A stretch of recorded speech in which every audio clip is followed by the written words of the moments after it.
খুনি খুনি হাসিনার ছেলে 2 দিন আগে বক্তব্য দিয়েছে যে তার মা আর রাজনীতি করবে না, তার মাকে সবাই ক্ষমা করে দেন, তার মা আর রাজনীতি করবে না। কিন্তু আজকে গতকালকে সে বক্তব্য দিয়েছে সে নাকি প্রধানমন্ত্রী। সে একদম নিঃসন্দেহে একজন নেশাখোর, তার কথাবার্তায় কোনো পলিটিক্যাল বেসমেন্ট কখনোই ছিল না এবং তিনি বাংলাদেশের জন্য একটি অভিশাপ।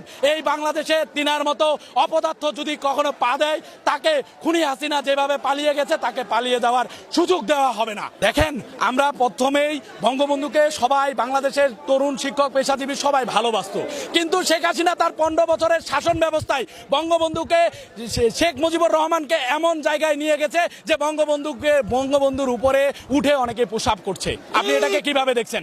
এটি হচ্ছে ক্ষোভের বহিঃপ্রকাশ। তারা 15 বছর স্বাধীনতা পায় না। আপনি একজন সাংবাদিক, আপনি লেখার স্বাধীনতা পান নাই, কথা বলার স্বাধীনতা পান নাই। আপনি আজকে শেখ হাসিনাকে খুনি বলার স্বাধীনতা পেয়েছেন। এই স্বাধীনতায় অর্জন করতে চেয়েছিল মুক্তিযোদ্ধারা।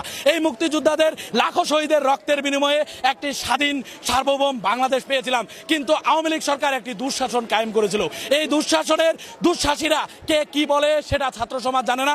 ছাত্র সমাজ এখন প্রতিনিধিত্ব করছে দেশের প্রতিনিধিত্ব করছে, দেশের সরকার গঠন করেছে।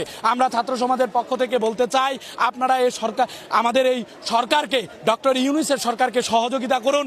দেশের যে প্রবাসীদেরকে বলতে চাই, আপনার ব্যাংকের মাধ্যমে রেমিটেন্স পাঠান, দেশকে একটি সমৃদ্ধির দেশ হিসাবে গড়ে তুলতে সহযোগিতা করুন। আওয়ামী লীগের দোসরদের বলছি যে যেখানে আছে তারা যদি এখনো শুধরে জাতির কাছে ক্ষমা না চায়, তাহলে তাদেরকে প্রতিহত করুন, শেখ হাসিনাকে যেভাবে প্রতিহত করেছেন।